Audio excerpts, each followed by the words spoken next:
हरे कृष्णा, राधे राधे। आज हम सुनेंगे श्री कृष्ण जन्माष्टमी की व्रत कथा। इस कथा को सुनने मात्र से हर मनोकामना तो पूर्ण होती ही है, साथ ही भगवान कृष्ण की कृपा भी प्राप्त होती है।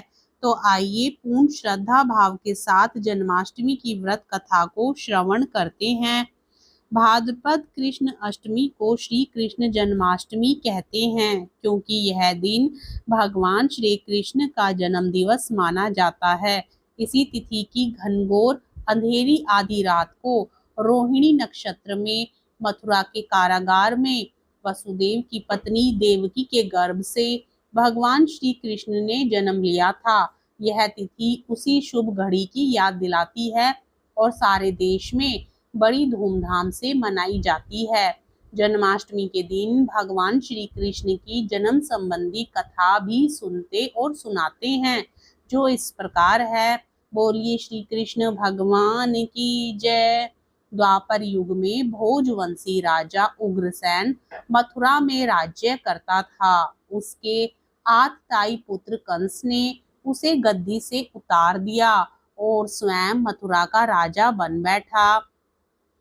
कंस की एक बहन देवकी थी, जिसका विवाह वसुदेव नामक यदुवंशी सरकार से हुआ था। एक समय कंस अपनी बहन देवकी को उसकी ससुराल पहुंचाने जा रहा था। रास्ते में आकाशवाणी हुई, हे कंस, जिस देवकी को तू बड़े प्रेम से ले जा रहा है, उसी में तेरा काल बसता है। इसी के गर्भ से उत्पन्न 8वां बालक तेरा वध करेगा। यह सुनकर कंस वसुदेव को मारने के लिए उद्यत हुआ।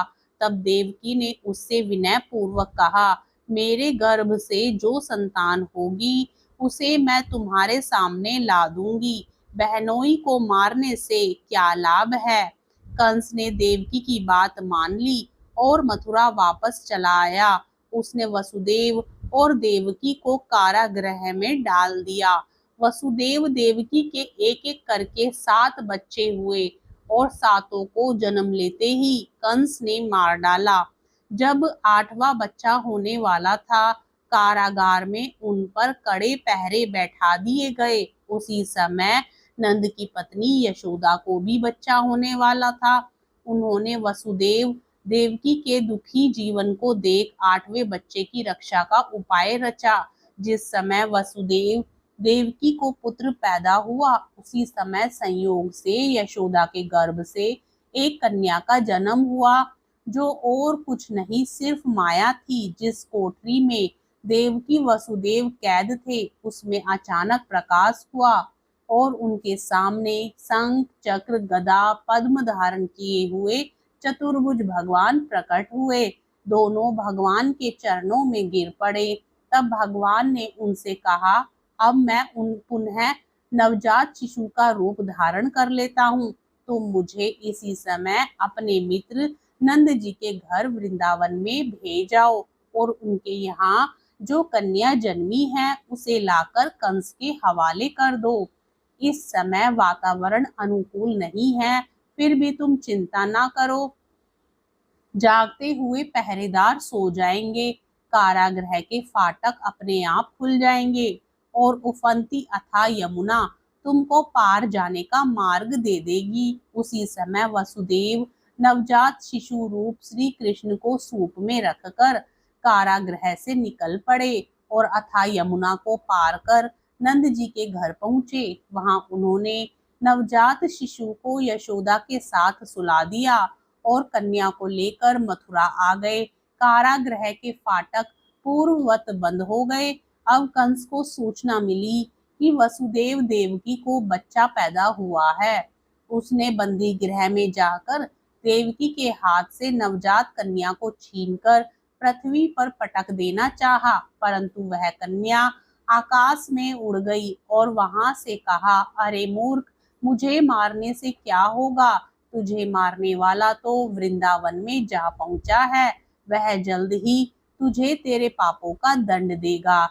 आरती कुंज बिहारी की, श्री गिरधर कृष्ण मुरारी की, गले में बेजंती माला, बजावे मुरली मधुर बाला। श्रवण में कुंडल झलकाला, नंद के आनंद नंद लाला। गगन सम अंग कांति काली, राधिका चमक रही आली। लतन में ठाड़े बनमाली, भ्रमर सी अलक कस्तूरी तिलक। चंद्र सी झलक ललित छवि श्यामा प्यारी की। श्री गिरधर कृष्ण मुरारी की आरती, कुंज बिहारी की। श्री गिरधर कृष्ण मुरारी की। कनक में मोर मुकुट बिल से, देवता दर्शन को तरसे। गगन सो सुमन राशि बरसे, बजे मुरचंग मधुर मृदंग। ग्वालिनी संग अतुल रति गोप कुमारी की। श्री गिरधर कृष्ण मुरारी की आरती, कुंज बिहारी की। श्री गिरधर कृष्ण मुरारी की। जहाँ से प्रगट भई गंगा, कलुष कलिहारिणी श्री गंगा। स्मरण ते होत मोह भंगा, बसी शिव शीश जटा के बीच। हरे अघ कीच चरण छवि श्री बनवारी की। श्री गिरधर कृष्ण मुरारी की आरती, कुंज बिहारी की। श्री गिरधर कृष्ण मुरारी की। चमकती उज्ज्वल तट रेणु, बज रही वृंदावन वेणु। चौदिसी गोपी ग्वाल धेनु, हसत मृदु मंद चांदनी चंद। कटत भव फंद टेर, सुनु दीन भिखारी की। आरती कुंज बिहारी की। श्री गिरधर कृष्ण मुरारी की।